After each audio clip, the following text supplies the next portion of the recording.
Brad Newberg of SB Nation here, talking Rams with Ryan Van Bibber of Turf Show Times, our Rams blog.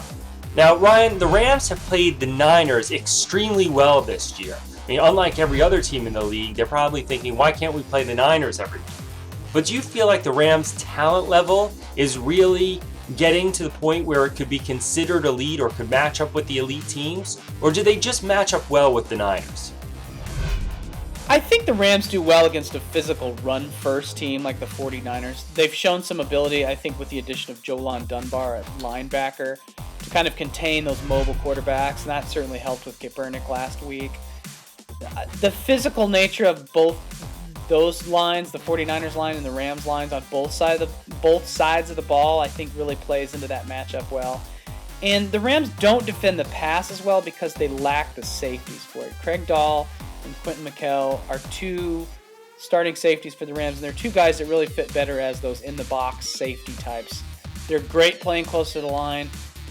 It's dangerous when you leave them alone in coverage with this defense, and I think that plays a big factor. Now, hopefully, they play another strong run team this week in Buffalo, and I hope that factors in as a difference maker there. And it's the back end of the secondary is definitely a place for improvement for this team next year and beyond. Now, Ryan, what's the status of Danny Amendola, and can the Rams win if he's out for more than another game or so? Danny Amendola is an interesting part of the mix on offense. When he is in the lineup, he's obviously Bradford's favorite target, and the statistics will confirm that. The Rams have had success without him, most notably last week against the 49ers with Chris Givens. Givens caught 11 balls as a rookie. He just kind of looks like the deep threat, but he did a lot of what Amendola does, catching those shorter passes and turning into some yards after the catch. And that's a real positive development. It'll be interesting to see how Bradford does with two receivers in the lineup that he can trust. Finally. Now, I look at this last 4 games of the Rams, and they couldn't have chosen a better schedule.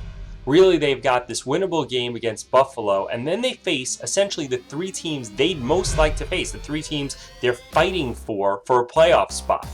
Now, as a Rams fan, are you allowing yourself to start thinking playoff possibilities?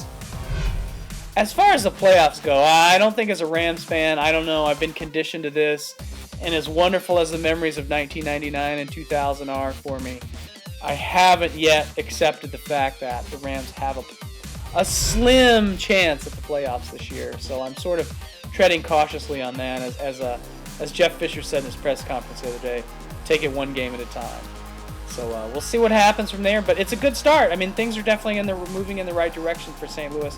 And I think in 2013, playoff expectations are very real and very much a part of what fans should be thinking.